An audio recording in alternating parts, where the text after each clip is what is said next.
ചുട്ടിപ്പാറയിലെ nursing വിദ്യാർത്ഥി Ammu A സജീവന്റെ മരണത്തിലേക്ക് നയിച്ചത് സഹപാഠികൾക്കിടയിൽ നടന്ന പ്രശ്നങ്ങൾ തന്നെയെന്ന നിഗമനത്തിൽ ഉറച്ച് പോലീസ്.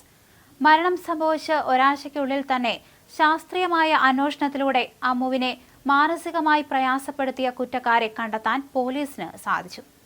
അമ്മുവിനെ സഹപാഠികൾ മാനസികമായി പീഡിപ്പിച്ചു എന്നതിന് തെളിവുകൾ കിട്ടിയതോടെയാണ് 3 വിദ്യാർത്ഥികളുടെ അറസ്റ്റിലേക്ക് അന്വേഷണ സംഘം നീങ്ങിയത്. താൻ നേരിട്ട പ്രയാസങ്ങൾ അമ്മു സജീവ് ഡയറിയിൽ കുറിച്ചിരുന്നു. ഐ ക്വിറ്റ് എന്ന വാചകം ഉൾപ്പെടെ നോട്ട്ബുക്കിൽ നിന്ന് കണ്ടെത്തി. വലിയ തോതിൽ മാനസിക പ്രയാസങ്ങൾ സഹപാഠികൾ മൂലമുണ്ടായതാകാം കാരണമെന്നാണ് പോലീസ് വിലയിരുത്തൽ. ശാസ്ത്രീയ അന്വേഷണ സംഘം നടത്തിയ തെളിവെടുപ്പിലാണ് അമ്മുവിന്റെ ബുക്കുകളും മറ്റും പരിശോധിച്ചതും സഹപാഠികൾക്കെതിരെ തെളിവ് ലഭിച്ചതും. ബുക്കിൽ പോലീസ് പിടിയിലായ സഹപാഠികളുടെ ഭാഗത്തു നിന്നുണ്ടായ ദുരനുഭവങ്ങളും മറ്റും രേഖപ്പെടുത്തിയതായും ഉപദ്രവം തുടർന്നാൽ നിയമ നടപടികൾക്ക് നിർബന്ധിതരായേക്കാം എന്നെഴുതിയതായും പോലീസ് കണ്ടെത്തി. ഐ ക്വിറ്റ് എന്ന ബുക്കിൽ അമ്മു കുറിച്ചതായി കണ്ടെത്തി. ഇതോടെയാണ് 3 അംഗ സംഘത്തെ കസ്റ്റഡിയിലെടുത്തത്. ശാസ്ത്രീയ അന്വേഷണ സംഘം, വിരലടയാള വിദഗ്ധർ, പോലീസ് ഫോട്ടോഗ്രാഫർ എന്നിവരുടെ സംഘമാണ് സ്ഥലത്ത് വിശദമായ പരിശോധന നടത്തി തെളിവുകൾ ശേഖരിച്ചത്. ഹോസ്റ്റലിലെ CCTVയുടെ ഹാർഡ് ഡിസ്ക് ശാസ്ത്രീയ പരിശോധനയ്ക്കെടുത്തു. അമ്മുവിന്റെ മുറിയിൽ നിന്ന് നോട്ട്ബുക്ക്, മൊബൈൽ ഫോൺ എന്നിവ കണ്ടെടുത്തു. നവംബർ 15 രാത്രിയാണ് അമ്മുവിന്റെ മരണം.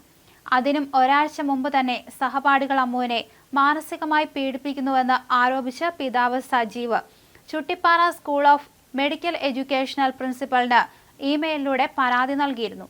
അതിൽ ശാരീരിക ബുദ്ധിമുട്ടുകളുള്ള അമ്മുവിന് സഹപാഠികളായ 3 വിദ്യാർത്ഥികളിൽ നിന്നേറ്റ മാനസിക പീഡനം വിവരിക്കുന്നുണ്ട്.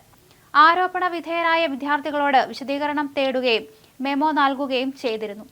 രോഗികളുടെ വിവരങ്ങൾ കുറിക്കുന്ന ലോഗ് ബുക്ക് കാണാതായതുമായി ബന്ധപ്പെട്ടാണ് വിദ്യാർത്ഥികൾ തമ്മിൽ തർക്കം ആരംഭിച്ചത്. ഈ ബുക്ക് ആരുടെ കൈവശമാണെന്ന് കണ്ടെത്തണമെന്ന ആവശ്യം ഉയർന്നു.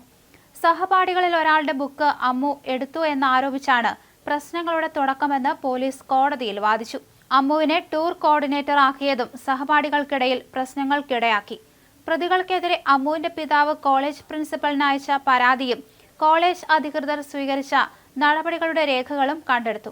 ആരോപണ വിധേയർക്ക് ലഭിച്ച മെമ്മോയും അവയ്ക്ക് അവർ നൽകിയ മറുപടികളും കോളേജ് അധികൃതർക്ക് അമ്മു ഒപ്പിട്ട് നൽകിയ മൊഴിയും പോലീസ് ശേഖരിച്ചിരുന്നു.